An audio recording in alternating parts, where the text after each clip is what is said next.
ഒരു ദിവസം ജിമ്മിൽ പോയപ്പോഴേ ഇവിടെ കയ്യും കാലൊക്കെ വേണം. നീ ഒരു വർഷം എങ്ങനെയാണോ പോണം ജിമ്മില്? കാണിക്കട്ടാ. സൂപ്പർമാന്റെ ചട്ടിയൊന്നും അല്ല.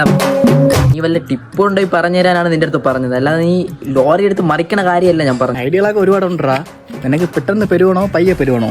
പെരുക്ക എന്തിനാ? എയർ ബലൂണാ? അല്ല തെറിച്ച് നിൽക്കാൻ പറ്റിയ സാധനങ്ങൾ എന്തുകൊണ്ട്? തെറിച്ച് ഇങ്ങനെ വല്ല റബ്ബറിൽ നിന്ന് പാല് വെട്ടി കുടിക്കണം. എനർജി ആയിട്ട് നിൽക്കണ്ടേ? അതിന് വേണ്ടിയിട്ടുള്ള ഫുഡ് ഐറ്റംസ് ഇല്ലേ? അതുകൊണ്ടേ നീ പറഞ്ഞ. ഈ മുട്ട കഴിക്കണം. മുട്ടയിൽ കോഴിമുട്ട, താറാമുട്ട, കാക്കമുട്ട. കാക്കമുട്ടയാ? സോറി, കാക്കമുട്ട അല്ല, കാടമുട്ട. മുട്ടയുടെ കേസ് പറഞ്ഞപ്പോഴാണ് വീട്ടിലാണെങ്കിൽ പല്ലി മുട്ട ഇട്ട് വെച്ചിരിക്കണ്ട. എടുത്ത് തിന്ന് ചെവരിലിരിക്കാം. അവിടെ പോടാ. എന്തെങ്കിലും ഒരു ടിപ്പ് പറഞ്ഞാടാ. അണ്ടി നല്ല അണ്ടിപ്പരിപ്പ്, ബദാം ഇതൊക്കെ തിന്നാതി. ഇവിടെ ഈ ഉടുമ്പറച്ച് ചെയ്യുന്നോ പവറായിട്ട് നിൽക്കാൻ പറ്റുമെന്ന് കേട്ടിട്ടുണ്ടല്ലയാ. ഉടുമ്പറച്ച് തിന്നെയോ പല്ലിമുട്ട വെച്ചിനോ എന്താണ് ചെയ്യുന്നത്? നീ എത്ര ദിവസമാണ് ജിമ്മിൽ പോയിട്ട്? 2 ദിവസമായി കാണും ജിമ്മിൽ പോയിട്ട്. നിന്റെ വീട്ടിലിപ്പോൾ എന്തുകൊണ്ട് കഴിക്കാൻ? അല്ല പഴയ കഞ്ഞിയും കരുവാട് കറി കൊണ്ടുവരാ. ഇല്ലയാ, കിടക്കുക, വീട്ടിൽ ഇരിക്കുക. നിനക്കൊക്കെ അതേ പറഞ്ഞിട്ടുള്ളൂ.